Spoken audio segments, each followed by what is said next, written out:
Baik, Assalamualaikum warahmatullahi wabarakatuh. Perkenalkan, nama saya Alvan Yusuf, NIM saya 1401250056. Saya dari kelas 1A Komputer. Di sini saya akan memaparkan mengenai 20 contoh penerapan atau penggunaan algoritma. Pengertian algoritma. Algoritma adalah serangkaian langkah atau instruksi logis yang terstruktur dan berurutan untuk menyelesaikan suatu masalah atau mencapai tujuan tertentu, baik dalam komputasi pemrograman maupun kehidupan sehari-hari. Mirip seperti resep masakan yang memberi panduan langkah demi langkah untuk membuat hidangan. Intinya, algoritma adalah metode sistematis untuk memproses masukan atau input menjadi output yang diinginkan, dan harus jelas, tidak ambigu, serta memiliki akhir yang ditentukan. Ciri-ciri algoritma. Yang pertama yaitu ada finiteness atau keterbatasan. Algoritma harus berhenti setelah mengerjakan sejumlah langkah terbatas. Yang kedua ada definiteness atau kepastian. Setiap langkah dalam algoritma harus didefinisikan secara tepat dan tidak bermakna ganda. Yang ketiga ada input. Algoritma memiliki 0 atau lebih masukan. Input adalah besaran yang diberikan kepada algoritma untuk diproses sebelum algoritma tersebut mulai bekerja. Yang keempat ada output. Algoritma harus memiliki satu atau lebih keluaran. Output adalah solusi atau hasil akhir yang memiliki hubungan langsung dengan input yang telah diproses. Dan yang kelima ada efektivitas. Setiap langkah dalam algoritma harus sederhana dan dapat dikerjakan dalam waktu yang wajar. Instruksi tersebut harus memungkinkan untuk dilakukan oleh seseorang hanya dengan menggunakan kertas dan pensil. Secara teori, bukan sesuatu yang mustahil secara logika. Karakteristik algoritma ada 3, yaitu yang pertama efisien, tidak memakan banyak memori atau waktu eksekusi yang berlebihan. Yang kedua terstruktur, urutan langkahnya logis dan sistematis sehingga mudah dipahami dan dikembangkan. Yang ketiga ada generik, dapat digunakan untuk menyelesaikan masalah yang serupa, tidak hanya terpaku pada satu kasus yang sangat spesifik.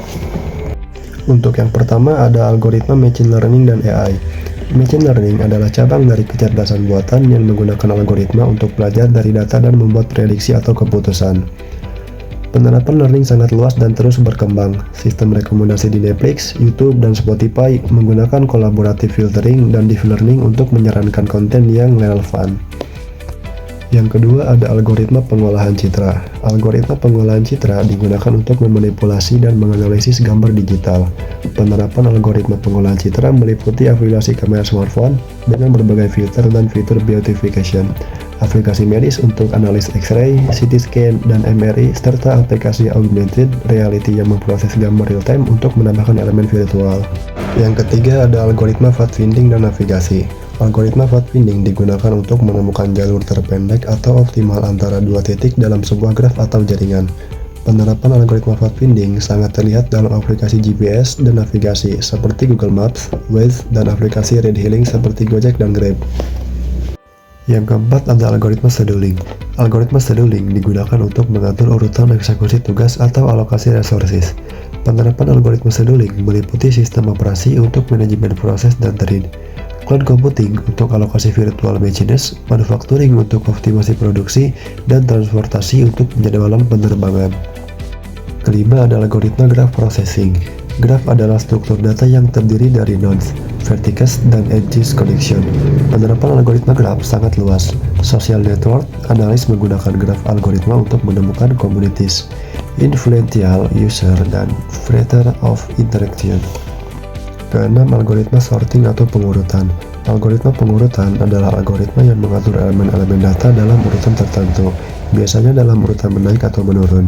Penerapan algoritma pengurutan sangat luas, mulai dari mengurutkan hasil pencarian berdasarkan relevansi, mengurutkan data dalam spreadsheet, dan mengorganisasi file dalam sistem operasi. Yang ketujuh, algoritma searching atau pencarian. Algoritma pencarian merupakan salah satu algoritma paling fundamental dalam ilmu komputer. Penerapan praktis algoritma pencarian dapat ditemukan dalam berbagai aplikasi, seperti mesin pencari web, Google, Bing, fitur pencarian dalam database, sistem manajemen perpustakaan digital, dan aplikasi e-commerce untuk mencari produk berdasarkan kata kunci. 8. Algoritma enkripsi dan keamanan. Algoritma enkripsi adalah algoritma yang mengubah data menjadi bentuk yang tidak dapat dibaca.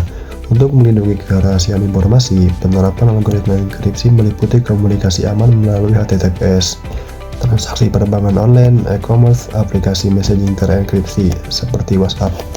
Kesembilan ada algoritma indexing pada database. Algoritma indexing digunakan untuk mempercepat operasi pencarian data dalam database. Penerapan algoritma indexing terlihat dalam sistem database yang menangani query kompleks dengan cepat meskipun data berukuran besar. Kesepuluh ada algoritma string matching. Algoritma string matching digunakan untuk mencari pola dalam teks. Penerapan algoritma string matching meliputi text editor untuk fitur find dan refresh, misalnya search engines untuk mencari keywords dalam dokumen. 11. Algoritma caching. Algoritma caching menentukan data mana yang harus disimpan dalam cache, flash storage, dan kapan harus digantikan. Penerapan algoritma caching meliputi web browser yang halaman web dan resources, CDN Content Delivery Network yang cache konten populer di server geografis yang berbeda. 12. Algoritma load balancing. Algoritma load balancing mendistribusikan workload ke multiple servers atau resources untuk optimasi performa, menghindari overload, dan meningkatkan reliability. Penerapan algoritma load balancing terlihat dalam web servers dan application servers yang menangani high traffic, cloud computing platforms yang mendistribusikan virtual machines, dan telecommunication network yang mengoptimalkan traffic. Ke-13 ada algoritma garbage collection. Garbage collection adalah proses otomatis untuk reclaiming memori yang tidak lagi digunakan. Penerapan garbage collection meliputi bahasa pemrograman seperti Java, C++, Python, dan JavaScript dan menggunakan automatic memory management. 14. Algoritma konsensus dalam distributed system. Algoritma konsensus memungkinkan multiple nodes dalam distributed system untuk agree pada single value atau state. Meskipun ada failures atau network delay, penerapan algoritma konsensus meliputi distributed seperti Google Spanner dan CrowdStrike, blockchain network seperti Bitcoin dan Ethereum yang menggunakan proof of work atau proof of stake. Yang ke-15 yaitu ada algoritma rendering dalam komputer grafis. Algoritma rendering mengubah 3D model menjadi 2D image yang dapat ditampilkan di layar. Penerapan algoritma rendering meliputi video games yang menggunakan real-time rendering untuk interaktif 3D environment. 16. Algoritma rekomendasi. Sistem rekomendasi menggunakan algoritma untuk memprediksi preferensi user atau menyarankan items yang relevan. Penerapan algoritma rekomendasi meliputi e-commerce, platform seperti Amazon yang merekomendasikan produk, stream service seperti Netflix dan Spotify yang menyarankan movies dan musik.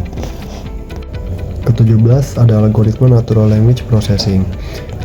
NLP algoritma memungkinkan komputer memahami, interpret, dan generate human language. Penerapan NLP meliputi virtual assistant seperti Siri, Alexa, dan Google Assistant. 18. Algoritma optimasi. Algoritma optimasi mencari solusi terbaik dari set of possible solution. Penerapan algoritma optimasi sangat luas, meliputi logistik, rute pengiriman terbaik seperti UPS dengan algoritma rute, kecerdasan buatan dan machine learning, optimasi parameter mode dan SPM, knapsack problem, dan pemrosesan data besar, kompresi, paralelisme dengan tujuan menemukan solusi paling efisien. 19. Algoritma optimasi harga dinamis. Dynamic pricing algoritma digunakan oleh ride-sharing service seperti Grab, airlines, hotel, dan e-commerce platform. Tujuannya adalah maximize revenue sambil maintaining customer satisfaction. Untuk yang terakhir yaitu ada algoritma kompresi data. Algoritma kompresi data bertujuan untuk mengurangi ukuran file atau data tanpa kehilangan informasi. Penerapan algoritma kompresi sangat penting dalam era digital ini. Misalnya, file-file multimedia seperti video, audio, dan gambar menggunakan algoritma kompresi agar dapat disimpan dan ditransmisikan secara efisien. Dari pembahasan 20 contoh penerapan algoritma di atas, dapat kita simpulkan bahwa algoritma menjadi bagian integral dan fundamental dari kehidupan modern ini. Mungkin hanya itu saja yang dapat saya sampaikan. Apabila ada kekurangan atau salah kata dalam penyampaian materi, saya mohon maaf. Terima kasih atas waktunya. Kurang lebihnya mohon maaf. Wassalamualaikum warahmatullahi wabarakatuh.